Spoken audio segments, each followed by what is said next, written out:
सर्व मंगल मांगल्ये शिवे सर्वार्थ साधिके शरण्ये त्र्यंबके गौरी नारायणी नमोस्तुते।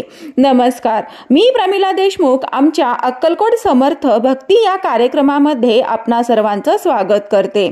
नवरात्र पूर्ण झाल्यावर 10व्या दिवशी दसरा साजरा होतो। दसरा सण विजयादशमी म्हणूनही ओळखला जातो। रामाने याच दिवशी रावणाचा वध केला म्हणून विजयादशमी साजरी केली जाते। तसेच आपट्याच्या पानांचा इतिहासही त्यापेक्षा जुना आहे। तर याविषयी थोडक्यात माहिती आपण जाणून घेऊयात। विजयादशमीच्या दिवशी मर्यादा पुरुषोत्तम श्रीरामांनी लंकापती रावणाचा वध करून लंकेवर विजय मिळवला असे सांगितले जाते। अश्विन शुद्ध दशमीला दसरा साजरा केला जातो। नवरात्रीची सांगताही याच तिथीला दुर्गा विसर्जनाने केली जाते।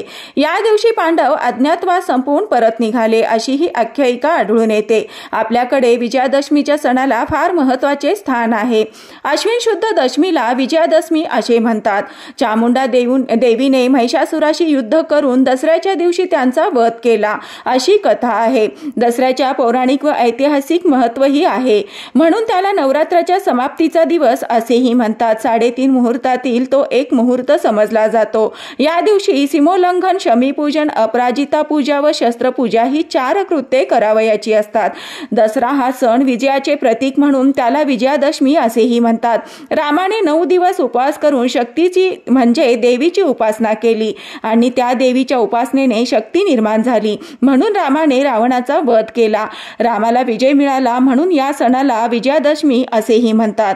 या दिवशी भारतात ठिकठिकाणी रावण प्रतिमेचे दहन करण्याची प्रथा आहे। 18व्या शतकात दसरा हा सण पेशव्यांच्या आणि त्यांच्या सरदारांच्या कुटुंबात मोठ्या थाटाने साजरा केला जाई। दसरा सण साजरा झाल्यावर मराठे सरदार महाराष्ट्राबाहेरील प्रदेशात लष्करी मोहिमा काढण्याची तयारीही करीत असत। दसरा विजयादशमीचे महत्त्व जाणून घेऊयात। विद्येची देवता मानल्या गेलेल्या सरस्वती देवीचे पूजन या दिवशी विशेष तत्वाने केले जाते। दसऱ्याच्या दिवशी गावाच्या सीमा ओलांडून जाण्याची प्रथा प्रचलित आहे। या दिवशी परस्परांना सोने म्हणून आपट्याची पाने देतात। सायंकाळी गावाची सीमा ओलांडून ईशान्येस जायचे, शमीच्या किंवा आपट्याच्या झाडांची पूजा करायची। तेथे अष्टदल रेखाटून त्यावर अपराजिता देवीचे पूजन करावयाचे। त्यानंतर योद्ध्यांनी शस्त्रपूजन, व्यापाऱ्यांनी व्यापारासाठी प्रयाण व विद्यार्थ्यांनी सरस्वती देवीचे पूजन करायचे अशी प्रथा प्रचलित आहे। प्रारंभी हा एक कृषी विषयक लोकोत्सव होता। पेरलेल्या शेतातील पहिले पीक यावेळी घरात येई, त्यावेळी शेतकरी हा उत्सव करीत असत। ग्रामीण भागात शेतातील धान्याचा तुरा आपल्या फेट्यात लावण्याची पद्धत ही प्रचलित आहे। शमीची पूजा करण्याचे कारण जाणून घेऊयात। पांडवांनी अज्ञातवासात जाण्यापूर्वी आपली शस्त्रे शमीच्या झाडावर लपून ठेवली होती। त्यापैकी गांडीव, धनुष्य आणि काही बाण बृहन्नडेच्या रूपात असलेल्या अर्जुनाने विराटाच्या गायी सोडून आणण्यासाठी वापरले आणि त्या कामगिरीनंतर परत झाडावर नेऊन ठेवले अशी कथा आढळून येते। त्यामुळे विजयादशमीला शमीची पूजा करून त्याला औक्षण केले जाते। विजयादशमी या दिवशी ज्या वृक्षाची पाने लुटली जातात त्या वृक्षाला अश्वंत असेही म्हटले जाते। दसऱ्याला आपट्याचीच पानं का वाटतात यामागचं खरं कारण काय हे जाणून घेऊयात। रामाने याच दिवशी रावणाचा वध केला म्हणून विजयादशमी साजरी केली जाते। पण आपट्याच्या पानांचा इतिहास हा त्यापेक्षाही जुना आहे। सोनं घ्या, सोन्यासारखं राहा, आपट्याची पानं एकमेकांना देऊन या शब्दात दसऱ्याच्या शुभेच्छा दिल्या जातात।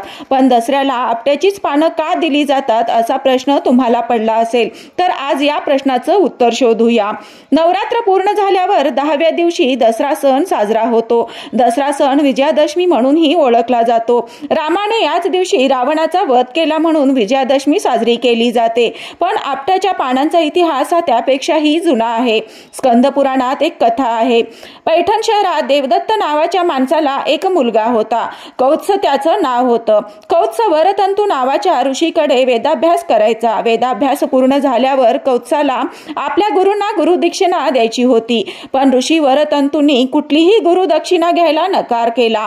पण कौत्सुकने गुरुदक्षिणा घ्यायची असा आग्रह धरला। मग ऋषी वरतंतूंनी कौत्सकडे 14 कोटी सोन्याची नाणी मागितली।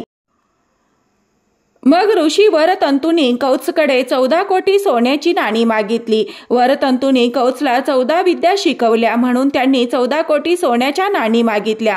कौत्सला ही मागणी पूर्ण करता येणार नाही असं वरतंतूंना वाटत होतं, कारण कौत्स गरीब घरातला होता. पण कौत्स मागे हटला नाही. कौत्स गेला रघुराजाकडे. रघुराजा हा भगवान रामाचा पूर्वज. रघुराजा आपल्या दानशूर स्वभावामुळे पंचक्रोशीत प्रसिद्ध होता. रघुराजा हा भगवान रामाचा पूर्वज. रघुराजा आपल्या दानशूर स्वभावामुळे पंचक्रोशीत प्रसिद्ध होता.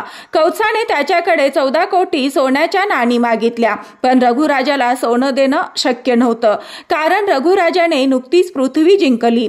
त्याच्याकडे अमाप संपत्ती आली होती, पण त्यातली अर्धी संपत्ती त्याने विश्वजित यज्ञात खर्च केली. उरलेली संपत्ती रघुराजाने गरिबांना दान केली. स्वतः रघुराजा झोपडीत राहायचा आणि माती भांडे वापरायचा. पण आता कौत्सचा मोठा आशेने आला होता.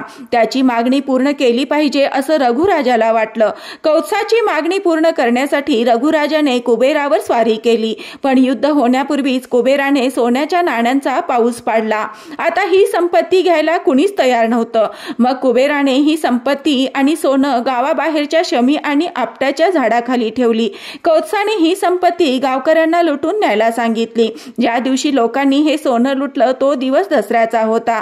या कथेपासूनच दसऱ्याला आपट्याची पानं वाटण्याची प्रथा सुरू झाली.